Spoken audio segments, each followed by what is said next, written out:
A.E.J. Collins from Wikipedia, a free encyclopedia, at http://en.wikipedia.org. Captain Arthur Edward Jean James Collins, 18th of August 1885 to 11th of November 1914, typically known by his initials A.E.J. Collins, was a cricketer and soldier, most famous for his achievement as a schoolboy of the highest ever recorded score in cricket, 628 not out, over 4 afternoons in June 1899. Collins' record-making innings drew a large crowd and increasing media interest. Spectators at the Old Cliftonian match being played nearby were drawn away to watch a junior schoolhouse cricket match. Collins joined the British Army in 1902. He studied at the Royal Military Academy, Woolwich, before becoming an officer in the Royal Engineers. He served in France during World War I, where he was killed in action in 1914. Section 1.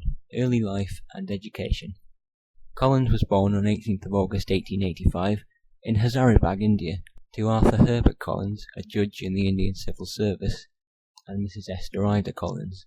Both of his parents had died by the time he began his education at Clifton College, Bristol, where he held a scholarship.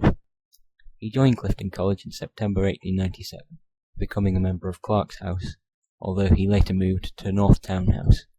He was an excellent sportsman, being in the football 11, the number of players in the team, the rugby 15, the cricket 11, and he represented the school in the rackets pair in 1902 with R.P. Keigwin. He won a bronze medal for boxing at Aldershot in 1901, along with E.A. Hughes and H.B. Hewitt. Tim Rice, in an article for the Electronic Telegraph to celebrate the centenary of the score, entitled "On the 7th Day A.E.J. Collins Rested, 9th of June 1999, described him thus: "He was an orphan whose guardians lived in Tavistock, Devon. He was a reserve boy, short and stockily built, fair-haired and pale. He was remembered by contemporaries as one who led by example rather than by inspiration, although paradoxically he was regarded as likely to fall short of the highest standards as a cricketer because of his recklessness at the crease." Section 2. The famous match. In 1899, whilst a 13-year-old schoolboy, Collins scored the highest ever recorded cricket score of 628 not out. This feat took place during a junior schoolhouse cricket match between Clark's House and North Town House. The match was played on an outfield off Guthrie Road, Bristol, now named Collins Peace. The ground had both a poor surface and a very unusual shape. It was short, only 60 yards long, with a wall only 70 yards away, forming the boundary on one side, while the other side was a gentle slope falling away towards the school sanatorium in the distance. All hits to the long boundary down the slope had to be all run, but the 3 short boundaries only counted for 2 runs. On Thursday the 22nd of June, Collins, a right-handed batsman, won the toss for Clark's House and chose to bat first. Collins hit the first stroke at 3:30 p.m, and by the close of play at 6 p.m, he had scored 200 runs. On Fridays, lessons allowed another 2.5 hours play, and by then news of an exceptional innings had gone round the school. So brilliant was his play that even an Old Cliftonian match being played nearby lost its interest, and a large crowd watched Collins' phenomenal performance. Collins' innings almost ended at 400, when an easy catch was dropped, but at around 5:30 on the Friday, only some 5 hours after he started, he overtook Andrew Stoddart's then world record high score of 485 to rapturous applause. By the end of the second day he remained unbeaten on 509. The match resumed on Monday the 26th of June at 12:30, but the school authorities extended the hours available for play in a bid to speed the end of the match. As the crowds continued to grow and media interest escalated, the disruption to school life was considerable. Collins played his part, his approach described as downright reckless, as he hit out, being dropped twice more when on 605 and 619. Collins reached 598, but he was rapidly running out of partners.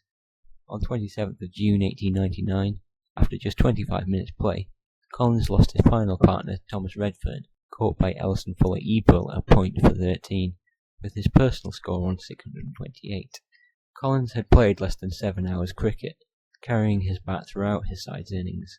North Town House, demoralised, were bowled out for 87 in 90 minutes on Monday. The match resumed on Wednesday the 28th of June, when Northtown's second innings went even worse, making 61 in just over an hour, so Clark House won by an innings and 688 runs.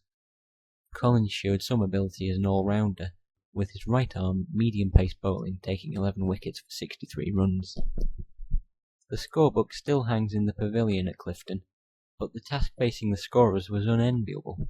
One of them, Edward Peglar, is reported to have said that Collins' score was 628 plus or minus 20, shall we say.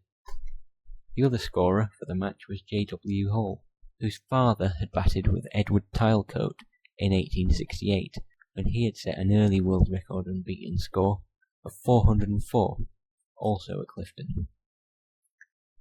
Collins became public property for a long while after the match, forever associated with his great score. Today, all men speak of him, wrote one newspaper.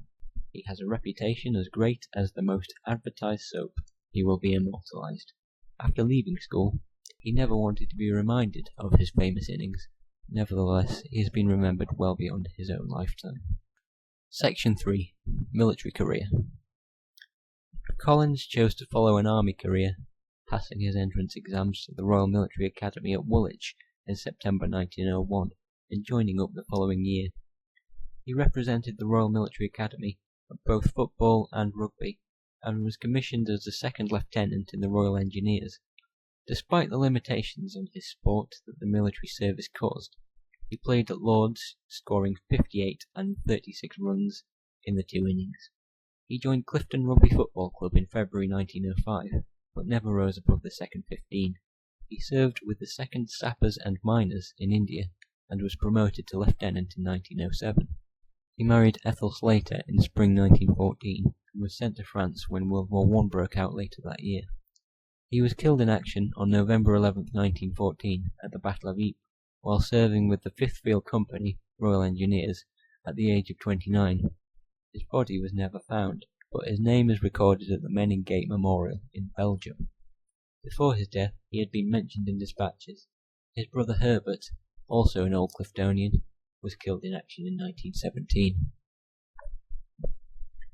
This sound file and all text in the article are licensed under the GNU Free Documentation License, available at www.gnu.org/copyleft/FDL.html.